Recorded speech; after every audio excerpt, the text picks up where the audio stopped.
ini rencananya belum diimplementasikan tapi sudah menuai polemik. Mungkin di kesempatan ini Pak Bima bisa menjelaskan kepada publik khususnya guru-guru di Indonesia yang sudah khawatir dengan jalur P3K ini. Jadi yang membedakan status P3K dengan status PNS itu apa? Jadi sebetulnya P3K dan PNS itu adalah aparatur sipil negara.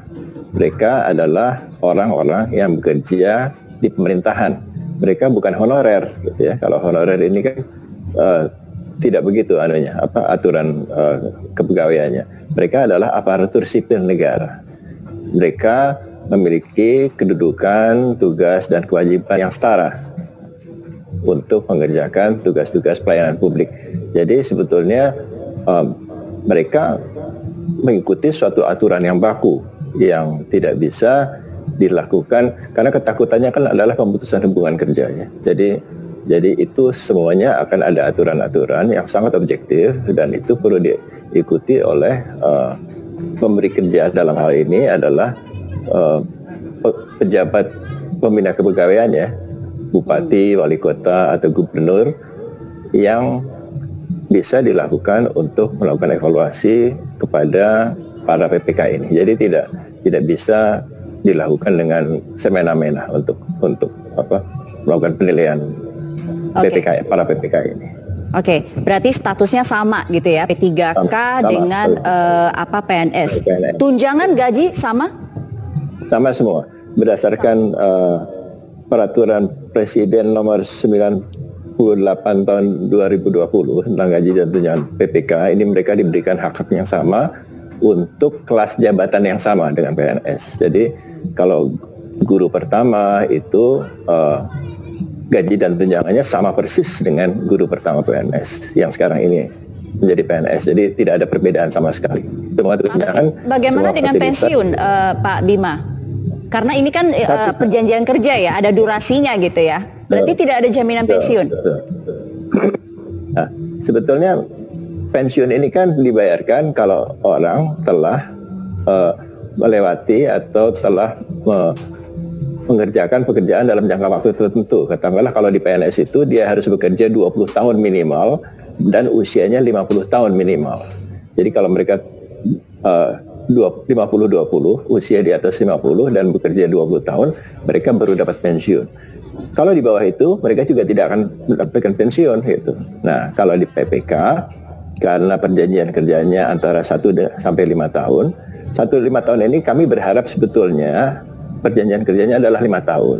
Kenapa ada 1 sampai 5? 1 sampai 5 ini adalah bagi mereka yang usianya menjelang batas usia pensiun. Karena PPK ini berbeda usianya dengan PNS. Kalau PNS itu di bawah 35 tahun. Kalau PPK boleh di atas 35 tahun. Sampai berapa? Sampai 1 tahun menjelang pensiun. Kalau pensiun 60, 59 pun boleh mendaftar PPK. Nah, kalau yang 56 tahun bagaimana kontraknya? Dia hanya memiliki masa kerja 4 tahun, jadi kontraknya tinggal 4 tahun itu. Nah, inilah kenapa kontraknya 1 sampai 5 tahun. Oke, jadi artinya durasinya dari 1 hingga 5 tahun. Tapi setelah itu apa yang terjadi? Bagaimana dengan nasib mereka yang statusnya P3K ini? Jadi setiap tahun tentu harus dilakukan evaluasi kinerja. PNS pun begitu. PNS pun dilakukan evaluasi kerja tahunan. Nah, mereka dilakukan evaluasi oleh pejabat pembina kepegawaiannya di daerah. Kalau di daerah mungkin bisa didelegasikan kepala dinasnya misalnya. Nah, acuan untuk mengevaluasi ini nanti akan dikeluarkan oleh Kementerian Pan-RB dan Kementerian Pendidikan dan Kebudayaan. Jadi itu ada acuan baku. Kalau mereka bisa mengerjakan pekerjaan-pekerjaan dengan kinerja yang tinggi atau mencapai target-target yang diberikan, saya rasa tidak perlu ada ketakutan bahwa mereka akan diberhentikan. Mereka toh telah mencapai target kinerjanya, jadi misalnya habis masa kontraknya, mereka bisa diperpanjang untuk masa kontrak berikutnya sampai batas usia pensiun. Jadi tidak ada pemikiran bahwa kalau mereka bagus mereka akan diberhentikan secara semena-mena, tidak begitu. Akan tetapi kalau mereka kemudian tidak melakukan kinerja dengan baik, boleh kan misalnya kepala dinasnya atau pejabat pembina kepegawaiannya kemudian memberhentikan karena memang tidak berkinerja dengan baik. Di PNS pun begitu. Jadi saya kira ini sepadan lah. Kalau mereka bekerja, mereka bisa terus. Kalau tidak ya. Baik, ya, Pak Bima, jadi artinya P3K ini jadi satu-satunya jalur penerimaan bagi guru di 2021 ini, atau masih ada kesempatan yang terbuka untuk bisa melalui jalur CPNS?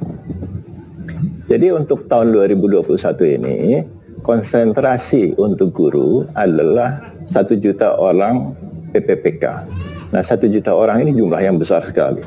Rekor kami di BKN dalam rekrutmen itu 200.000 setahun. Ini 1 juta, 5 kali lipat dari yang biasa kami lakukan. Dan saya kira ini bukan cuma rekor Indonesia, ini rekor dunia. Tidak pernah ada penerimaan 1 juta guru di dunia ini. Dan itu membutuhkan waktu. Jadi saya kira konsentrasi untuk tahun 2021 ini adalah pegawai pemerintah dengan perjanjian kerja. Apakah akan ada CPNS? Ini nanti harus dihitung formasi-formasi yang pensiun berapa, dan apakah formasi-formasi itu memang diperuntukkan untuk CPNS. Karena tetap dibutuhkan guru yang berstatus CPNS untuk mengerjakan pekerjaan-pekerjaan manual di sekolahan. Kepala sekolah itu statusnya ada guru, tapi mereka harus PNS. Pengawas sekolah itu adalah statusnya guru, tapi mereka harus PNS. Jadi tidak semua guru itu nanti akan statusnya PPPK. Namun demikian, yang PNS ini jumlahnya tidak banyak, dia terbatas. Akan lebih banyak guru yang berstatus PPPK. Jadi tetap akan ada, tapi mungkin tidak dibuka pada tahun 2021 ini karena kebutuhan untuk rekrutmen pada tahun 2021 ini adalah pada guru untuk pegawai pemerintah dengan perjanjian kerja sebanyak 1 juta orang. Baik. Kapan implementasinya akan mulai penerimaan P3K ini, Pak Bima? Kami bisa berharap secepatnya, karena sekarang ini kan sudah disosialisasikan, kemudian dari pemerintah daerah juga sekarang ini sedang mengusulkan formasinya ke Kementerian Pan-RB. Nanti kalau sudah terkumpul, mudah-mudahan saya berharap April sudah bisa. Kenapa? Karena ini akan bertubrukan nanti kalau tidak cepat-cepat dengan proses penerimaan CPNS untuk formasi 2021. Jadi saya harap April, mudah-mudahan kita sudah bisa lebih cepat lebih baik, lebih cepat. Tapi kami berharap ini April paling lambat kita sudah bisa lakukan untuk rekrutmen.